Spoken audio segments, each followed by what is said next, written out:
좀 약관 규정 자체가 좀 모호한 게 재판매를 위한 것이라는 증거가 사실 목적, 고의 뭐 이런 거는 좀 내심의 의사잖아요. 그래서 나는 그냥 가지고 싶어서 샀는데 진짜 마음에 안 들어서 근데 가격이 시장에서 올랐을 뿐일 수도 있고.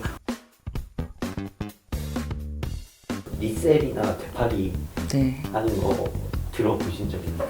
최근에 기사를 보고 알긴 알았는데요. 뭐 슈테크 이런 게 있다고 하더라고요. 근데 뭐 나이키 이런 게 인기 있는 건 알았는데 이렇게 많이 광범위하게 되고 있는 거는 잘 몰랐습니다, 사실. 변호사님이나 아니면 그 변호사님 주변에서 뭐 이용하거나 뭐 그것 때문에 내가 사고 싶은 걸 사지 못했다 뭐 이런 경우는 네, 직접 아는 사람은 없었고요. 근데 뭐 그런 얘기 들어보긴 많이 했죠. 뭐 이런 얘기는 기사나 이런 걸 통해서 본 것 같아요. 이번에 그 나이키에서 리셀 금지를 하는 조항이 네, 했다고 네, 하는데 이 사건 혹시 소개해 주실 수 있을까요? 네네.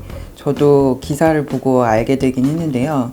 나이키 같은 경우에 이런 일이 굉장히 제일 많은 것 같은데 진짜 인기 있는 제품의 경우에는 20만 원 초반대로 발매가가 됐지만 현재는 140만 원이 넘고 혹은 진짜 심한 경우에는 조던 뭐 시카고 더텐 뭐 이런 제품들은 22만 3,500원에서 1,100만 원에 거래가 되고 있다고 해서 뭐 이 자체로 사실 좀 눈길이 가기도 하는데요. 근데 그 약관 관련해서는 나이키 입장에서는 자기들이 판매의 최종 단계를 차지해야 된다 이런 취지고, 물론 전문적인 리셀러들이 많으면 진짜로 사고 싶어하는 많은 소비자들이 충분히 구매할 기회를 가지지 못하게 될 수 있기 때문에 그런 이제 고객들을 보호하려는 의도도 있기는 한 것 같고, 그다음에 기업 입장에서는 그 손실을 방지하기 위해서 필요할 수도 있을 것 같은데 리셀을 하려고 제품을 구매했다가 비인기 제품이라서 다시 환불 정책을 악용하는 사례, 이런 부분들에 대해서 막겠다는 의도인 것 같아요. 그래서 이번에 약관을 만들었다고 하는데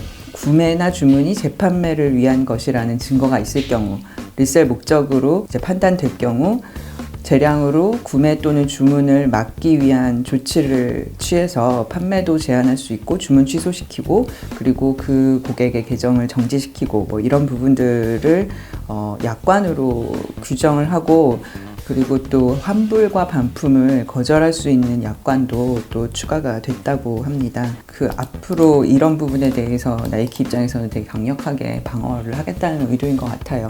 네티즌들의 의견을 보면은 뭐 잘 됐다, 이것 때문에 너무 불평 겪었다 이런 경우도 있는데 반대 측에서는 나이키 측에서 이런 거를 조정한 측면도 있는데 이거 불공정 약관이 아니냐 이런 의견도 있어요. 약관이라는 것은 대략적으로 뭐 알고 계시겠지만 그러니까 사업자가 다수의 고객을 상대하기 위해서 나이키 같은 경우 운동화를 하나하나 파는 것마다 계약을 체결하는 거잖아요. 계약을 할 때 여러 가지 약속들이 있게 되는데 그걸 사업자가 일단 일방적으로 마련을 해놓고, 물론 그거에 동의한다는 전제하에 사가는 것이긴 하지만 아무래도 사업자가 좀 강자에 속하고 다수의 고객들을 좀 약자이기 때문에 그렇게 사업자가 일방적으로 미리 마련해 놓은 조항 약관이라고 하고, 약관 규제에 관한 법률이라고 해서 일반적인 타인과 사인 간의 계약에서 조항은 뭐 서로 합의만 되면 어떤 조항이든지 기본적으로는 원칙적으로는 넣을 수 있지만 약관은 조금 더 엄격하게 보고 있는 그런 측면이 있거든요. 그래서 불공정 약관이 아니냐 이런 얘기가 나오는 것 같고요.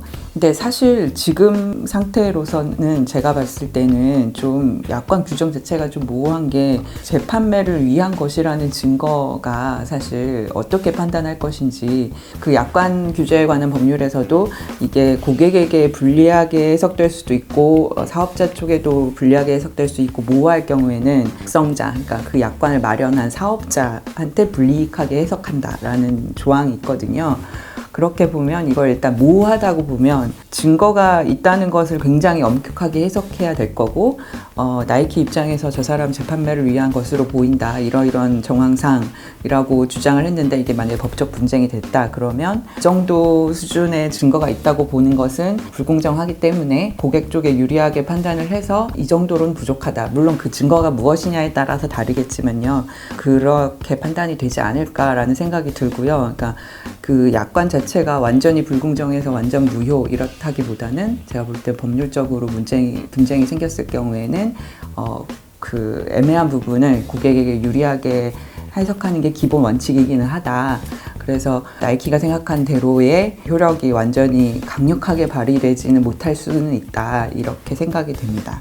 다만 이게 문제가 되는 게 판매를 목적으로 구매했느냐, 사실 목적 고의 뭐 이런 거는 좀 내심의 의사잖아요. 그래서 나는 그냥 가지고 싶어서 샀는데 진짜 마음에 안 들어서, 근데 가격이 시장에서 올랐을 뿐일 수도 있고, 혹은 뭐 너무 어려워져서 모든 집안 재산을 팔아야 되는 이런 상황도 있을 수 있고.